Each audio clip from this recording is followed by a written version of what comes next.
అందరికీ నా నమస్కారాలండి. ఇప్పుడు ఈ వీడియోలో మనం ఎంఏ చాలా యూనివర్సిటీస్ అట్లానే BA special English, MA English and BA special ఇంగ్లీష్‌లో విమెన్స్ రైటింగ్స్ అనేవి అడుగుతున్నారు. అంటే ముఖ్యంగా ఆడవాళ్ళు చేసినటువంటి రచనలు కూడా ఇస్తున్నారు. ఇక్కడ మనం ఆంధ్ర యూనివర్సిటీకి సంబంధించి సెకండ్ సెమ్‌లో విమెన్ రైటింగ్ మీద ఉన్న వాళ్ళలో భామ కరుక్కు అనేటటువంటి ఆత్మకథను రాయడం జరిగింది. దానికి సంబంధించి మనం దీనికి సంబంధించి నోట్స్ చూస్తున్నాం. అట్లానే సారాంశం కూడా చూడబోతున్నాం. కరుక్కు. కరుక్కు అంటే ఏందంటే ఈ తాటాకులు ఉంటాయి కదా! తాటాకులు అవన్నమాట కరుక్కు. పామిరా లీవ్స్ అంటారు. అది యాక్చువల్‌గా తమిళ్‌లో కరుక్కు అంటారు. పామిరా లీవ్స్‌ని తాటాకులు. అయితే ఎవరు రాశారు అంటే భామ అనేటటువంటి ఆమె రాయడం అయితే జరిగింది. కరుక్కు అనేది తన ఆత్మకథ అంటే తాటాకులు అనమాట. Karukku is an autobiography written by Bama. ఈమె రాశారు కరుక్కు అనేది. She was born in poor Dalit Christian family in Tamil Nadu, India. తమిళనాడులో ఈమె ఒక క్రైస్తవ కుటుంబంలో జన్మించినటువంటి దళితురాలు. ఓకే. ఏందంటే పేదరికం, అలానే వీళ్ళేందంటే క్రిస్టియన్ ఫ్యామిలీ, క్యాస్ట్ వచ్చేసి పరాయ. ఈ పరాయా వాళ్ళ మీద నాయకర్స్ అనేవాళ్ళు ఆధిపత్యం చలాయిస్తూ ఉంటారు. ఏం చెప్పాలి అంటే హై క్యాస్ట్ అనమాట. అంటే మేము చాలా పెద్ద కులానికి చెందిన నాయకర్స్ వాళ్ళు. వీళ్ళు పరాయ. వీళ్ళ మీద వాళ్ళు పెత్తనం చేస్తూ ఉంటారు. The book tells the true story of her life and the struggle she face because of caste discrimination. ఏదైతే కుల వివక్షత ఉందో అది తన చిన్నతనం నుంచి పెద్దయ్యేదాకా ఏ విధంగా రూపాంతరం చెందుతూ వచ్చింది, ఎక్కడెక్కడ తాను క్యాస్ట్ డిస్క్రిమినేషన్ అనేది చూడాల్సి వచ్చింది. ఇవన్నీ కూడా క్యాస్ట్ డిస్క్రిమినేషన్ అంటే ఎవరు చేస్తారు? Higher caste. మరి తమిళనాడులో వీళ్ళని డిస్క్రిమినేట్ చేసిన వాళ్ళు ఎవరంటే నాయకర్స్ అనమాట. ఈమెకి మొట్టమొదట అసలు కుల వివక్షత ఉంది అనే విషయం ఎలా తెలిసింది అంటే ఎక్కడ పరిచయం అయింది? Realisation of caste discrimination.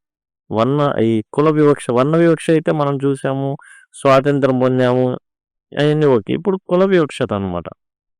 ఈమెకి అర్థమైంది ఎప్పుడు అంటే భామ first understood caste discrimination when she saw an elderly Dalit man carrying a packet of snacks using a string.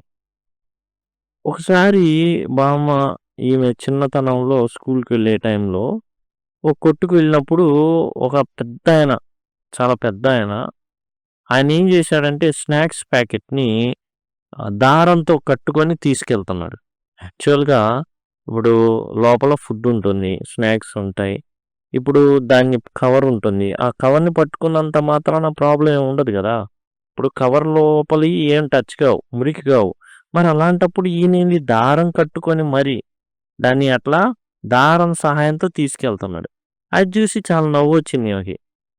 He was not allowed to touch the food directly because an upper caste person would eat it.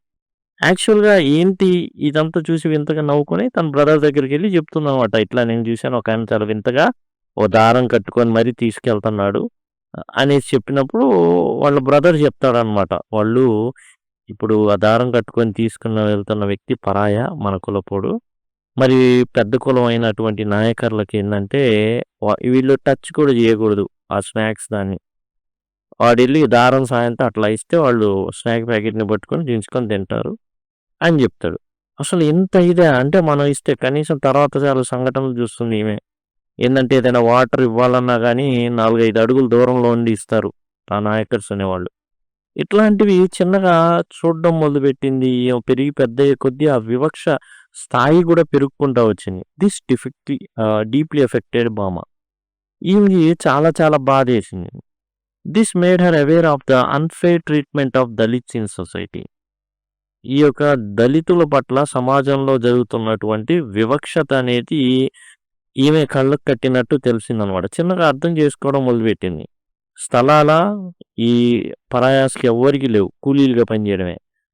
పొలాలు లేవు, స్థలాలు లేవు, ఎటువంటి ఆదాయ వనరులు లేవు, బావులు లేవు, అలానే వీళ్ళకి పంపులు, నీళ్ళని తోడేటటువంటి యంత్రాలు లేవు. అన్నీ కూడా క్యాస్ట్ ఎవరైతే హై క్యాస్ట్ ఉన్నటువంటి వాళ్ళకి ఇవన్నీ కూడా ఉండేవి. లో క్యాస్ట్ అయిన వీళ్ళకి ఎవ్వరికీ కూడా స్థలాలు ఉండేవి కావు, పొలాలు ఉండేవి కావు. కేవలం నాయగర్ల ఇళ్లల్లో పనిచేయడానికి, నాయగర్ల ఈ యొక్క పొలాల్లో పనిచేయడానికి కూలీలుగా మాత్రమే వీళ్ళు ఉండేవాళ్ళు. ఆఖరికి వాళ్ళు నీళ్ళు ఇవ్వడానికి కూడా జంకేవాళ్ళు.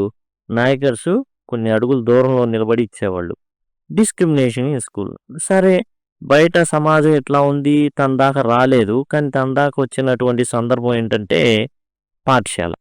At school, Bama and other Dalit students were treated unfairly. వీళ్ళ ఫ్రెండ్స్ని, దళితులైన వీళ్ళని, పరాయాస్ని చాలా దూరంగా పెట్టేవాళ్ళు. మిగతా పిల్లలు ఒక చోట కూర్చుంటే వీళ్ళు దూరంగా కూర్చునేవాళ్ళు. Teachers and classmates look down on them. టీచర్లు ఎవరున్నారో, క్లాస్మేట్స్ ఎవరైనా ఉన్నారో వీళ్ళని హీనంగా చూసేవాళ్ళు. Dalit students were made to sit separately. Dalit students ఎవరైతే ఉన్నారో, దళితులు, వాళ్ళు దూరంగా కూర్చునేవాళ్ళు సపరేట్గా. ఈ నాయకర్స్ ఓ చోట కూర్చుంటే దళితులని దూరంగా కూర్చోబెట్టేవాళ్ళు. They were often scolded, punished more than others. వీళ్ళని ఎవరైతే పరాయాస్ ఉన్నారో, బామ ఏదైతే కులానికి చెందిన వాళ్ళు ఉన్నారో వాళ్ళని కొట్టడం, తిట్టడం అలాంటివి ఎక్కువ చేసేవాళ్ళు. చిన్నదానికి కూడా అరిచేవాళ్ళు. డిస్పైట్ దీస్ హార్డ్షిప్స్, బామా worked hard and excelled in her studies using education as tool for change. బామ ఏమనుకుందంటే చదువు అనేది ఒక ఆయుధం, మార్పుకు గురి చేసేటటువంటి ఒక టూల్. ఇది సామాన్యమైనది కాదు, ఇది మార్పును కలగజేస్తుంది, ఒక పనిమూర్తిది. ఇది ఖచ్చితంగా మార్పు అనేది కలగజేస్తుంది కాబట్టి నేను దీన్ని అంటి పెట్టుకొని ఉండాలి, ఎన్ని ఇబ్బందులు ఎదురైనా అప్పటికి అనేసి అనుకుంది. Discrimination in the church. ఈమె సొసైటీలో జరుగుతున్నాయి, వాళ్ళ బ్రదర్ కూడా చెప్తుండేవాళ్ళు. వాళ్ళ కొన్ని కథలు కూడా ఉంటాయి. ఫస్ట్ పార్ట్లో చెప్తుంది అనమాట, ఏ విధంగా ఒక కుటుంబం డబ్బులు లేకపోవడం సర్వనాశనం అయిందో. ఎందుకని, ఈ యొక్క ఏంటంటే ఇప్పుడు పొలాలు, స్థలాలు నాయకుల దగ్గర ఉండే, నాయకర్స్ వాళ్ళ దగ్గర ఉండే. అయితే ఈ వీళ్ళు ఎటువంటి సోర్స్ ఉండేది కాదు. ఒక కథ ఉండేది అనమాట చెప్పడం. ఒక అన్న చెల్లి ఉండేవాళ్ళు. చెల్లి వచ్చేసి పెళ్ళి పంపించేశారు. ఆ ఉత్తరాలు రాసేది.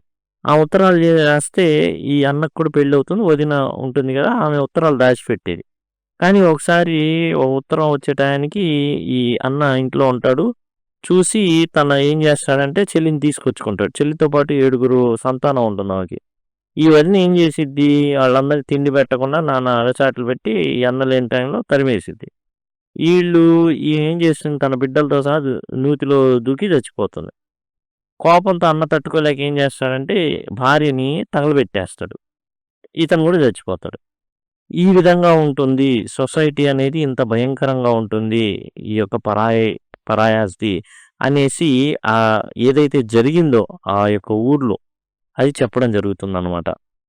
అంటే జనరల్గా అక్కడ జరిగినటువంటి విషయాలు బామాతో చెప్పడం జరుగుతుంది. డిస్క్రిమినేషన్ ఇన్ ద చర్చ్లో కూడా వివక్షత ఉంటుంది.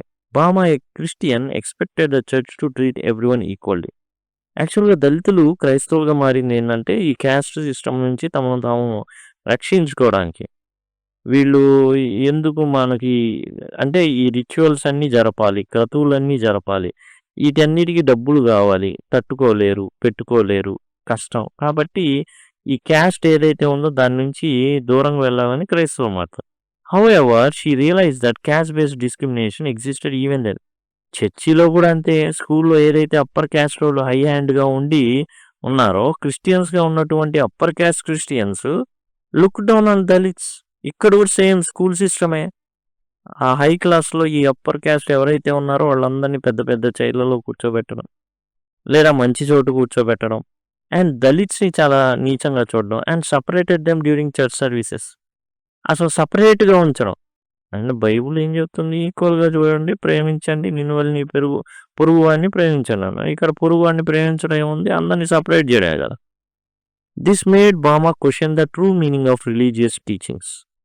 అప్పుడు క్వశ్చన్ చేసింది, ఏం లాభం బైబుల్లో ఉన్నాయి, నిన్ను వల్లే నీ పొరుగు వాడిని ప్రేమించమన్నారు, ఏం జరుగుతుంది, పొరుగును నేనే కదా ఉంది నీకు ఎదురుగా, నన్ను ప్రేమించట్లేదుగా నువ్వు, ఇంకెందుకు అనేసి ప్రశ్నించడం మొదలుపెట్టుకుంది. Leaving the convent. అయితే తర్వాత చర్చిలో ఇలా జరుగుతుంది. ఇంకేం జరిగిందంటే పెళ్ళొద్దు, పాడేవద్దు. మనం చెప్పుకున్నాం కదా ఫస్ట్ కథ, చెల్లికి పెళ్లి చేస్తే ఏం జరిగింది, ఎట్లా అయింది, పాపం సంతానం, తిండి తిప్పలేవు, వదిన కష్టాలు, చచ్చిపోయారు. ఇవన్నీ ఎందుకు, పెళ్లి చేసుకోవడం మానేసేయాలి అనేసి wanting to help others, Bama joined a convent to become a nun. ఈ పెళ్లి చేసుకోకుండా నన్నులాగా ఉండిపోవాలి. అంటే పెళ్లి పెటాకులు ఏమి ఉండవనమాట వాళ్ళకి. ఇక దేవుని సేవలో ఉంటారు. ఏదో మంచి పనులు చేసుకుంటా జీవితకాలాన్ని గడుపుతా ఉంటారు. However she was disappointed to see the convent also had cash backs. అక్కడికెళ్ళినా ఎక్కడికెళ్ళినా ఈ కుల వివక్ష మాత్రం ఉంటానే ఉంది. The nuns did not treat Dalits with kindness. అక్కడ కూడా ఎవరైతే నన్స్ ఉన్నారో అక్కడ కూడా విభజనలున్నాయి. అప్పర్ క్యాస్ట్ ఉన్నవాళ్ళు ఎవరైతే ఉన్నారో వాళ్ళు అక్కడ ఆధిపత్యం, వాళ్ళ కిందేమో ఈ పరాయాస్ దళితులైనటువంటి వీళ్ళు ఉంటూ ఎటువంటి అక్కడ కూడా వివక్షకు గురవుతున్నారు. Feeling disillusion she left the convent to find her own way to help society. సాయం చేయాలనుకుంటే మన ఓన్ వేలో చేద్దాం అంతే తప్ప వీటికి మాత్రం చేసుకుంటే కష్టం అని చెప్పి బామ్మకు అర్థమైపోయింది. ఇక ఏం చేసింది చివరికంటే రైటింగ్ కరుక్కు తనకు జరిగినటువంటి అన్యాయాలన్నింటినీ తన ఆత్మకథల్లో మెన్షన్ చేయడం జరిగింది. తన ఊరి గురించి చెప్తుంది ముందు. ఆ ఊరి విషయాలు, ఊర్లో ఉండేటటువంటి ఆస్తులన్నీ ఎవరికి ఉన్నాయి, భూములన్నీ ఎవరికి ఉన్నాయి, మరి ఉన్న పరాయాస్ ఎంతమంది ఉన్నారు, వాళ్ళంతా ఏంటి పరిస్థితి ఎలా ఉంటుంది, ఇవన్నీ మనం డిస్కస్ చేసాం. ఇవన్నీ కూడా రాసుకొస్తుంది అనమాట. After facing years of discrimination, ఎన్నో వివక్షత ఏదైతే ఉందో గురైన తర్వాత వాటన్నిటి కూడా పుస్తక రూపంలో తెచ్చి ఆ పుస్తకమే కరుక్కు, పామీరా లీవ్స్, తాటాకులు. Bama decide to write Karukku to share her experience and inspire Dalits to fight for equality. సమానత్వం కోసం ఇంత అన్యాయాలు జరుగుతున్నాయి, మీకు ఒక్కళ్ళకే కాదు అందరికీ జరుగుతున్నాయి. ఈ అన్యాయం గురించి ఎట్లా అయినా మనం పోరాడాలి, సమానత్వాన్ని తీసుకురావాలి. ఇక్కడ ఈమె 2 రకాల వివక్షల్ని ఫేస్ చేసింది. ఒకటి ఏంటంటే కుల వివక్ష, ఒకటైతే స్త్రీగా అయినందుకు వివక్ష. Her book became strong voice against caste oppression. And కులం ఏదైతే అణిచివేత ఉందో దానికి వ్యతిరేకంగా ఈమె పోరాడడం మొదలుపెట్టింది. సో ఆల్ దీస్ ఎక్స్పీరియన్స్ బామా grew stronger and decided to write this book to tell the world about the struggles of the people. ఇప్పుడు ఎంతో ఇవన్నీ కూడా కష్టాలు పడింది. ఈ కష్టాలన్నీ కూడా ఈమెని ధైర్యపరిచినాయి. అంటే ధైర్యంగా నిలబడేటట్లు చేసింది. దాంతో ఆ ధైర్యంతో ఏం చేసింది, కరుక్కు, తాటాకులు అనేటటువంటి పుస్తకాన్ని రాసింది. దళిత్ లిటరేచర్ జనరల్గా యాక్చువల్గా మామూలు లిటరేచర్ చూసుకుంటే అంతా హై క్లాస్ పీపుల్ రాసినవే. అంతా కులంలో పెద్ద అనుకునేటటువంటి ఎవరైతే పెద్ద కులాలను వాళ్ళే రాసే పుస్తకాలు. దళితులు రాసే అంత కెపాసిటీ కానీ లేకపోతే అంత ఫైనాన్షియల్ రిసోర్సెస్ కానీ వాళ్ళకి అందుబాటులో లేదు. ఉన్నప్పటికీ కూడా వాళ్ళని పబ్లిషర్స్ ఉండరు, ఎవరు ఉండరు. అందులో మహిళ అంటే చాలా కష్టం, మామూలు విషయం కాదు. వాళ్ళ ఒపీనియన్స్ అసలు పరిగణలోకి తీసుకొని కూడా తీసుకోదు. Karukku is a story of courage. సాహసానికి ఏంటంటే ఇందులో ఉంది. కరుక్కులో ఏం చెప్పారంటే ఈ కథ, కరుక్కు అనే కథ ఏంటంటే ఒక సాహసపు కథ, ఆశ జీవితం మీద ఇంకా మంచి జరుగుతుంది అనేసి. అండ్ ఫైట్ ఫర్ జస్టిస్, న్యాయం కోసం తపన, ఎట్లా అయినా పోరాడాలి. It teaches us that everyone should be treated equally. ప్రతి ఒక్కళ్ళు కూడా సమానత్వంగా చూడబడాలి. సమానత్వంగా చూడబడడం అంటే తీసుకొచ్చి ఆస్తులు పాస్తులు కావాలి. నా పక్కన ఎవడరా కూర్చునేంత సాహసం ఎందుకు చేసావురా, మనిషే కదా, అది సమానత్వం. అంతేగాని తీసుకొచ్చి అన్ని నువ్వు పెద్ద కుర్చీలో కూర్చున్నా కానీ నేను పెద్ద కుర్చీ అని కాదు. పక్కన ఉన్నవాడిని కనీసం మనిషిగా గుర్తించాలి. అలా గుర్తించడం అనేది జరగలే ఎక్కడ కూడా. పక్కన కూర్చోవడానికి కూడా ఏం చేశారంటే కూర్చోనివ్వాల. It teaches us everyone should be treated equally no matter which caste or religion they belong to. ఏ మతం అయినా కావచ్చు, ఏ కులమైనా కావచ్చు, వర్ణం కావచ్చు.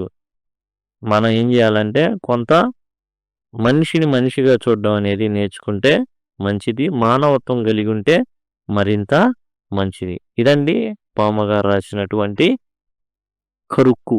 ఏంది ముఖ్యంగా అంటే చిన్నతనం నుంచి తాను వివక్షను ఎదుర్కొంది. ఆ వివక్షని ఎట్లా అయినా ఫేస్ చేయాలి, మరి ఫేస్ చేయాల్సింది చేసింది. కానీ దాన్ని రూపుమాపాలంటే ఈమె శక్తి సరిపోదు. ఎట్లా ఎట్లా ఎట్లా అని చివరికి కరుక్కుని తేవడం, దళిత్ లిటరేచర్లోకి తానంటూ ఒక పేజీని, తానంటూ ఒక చరిత్రని నమోదు చేసుకున్నారు బామ్మగారు.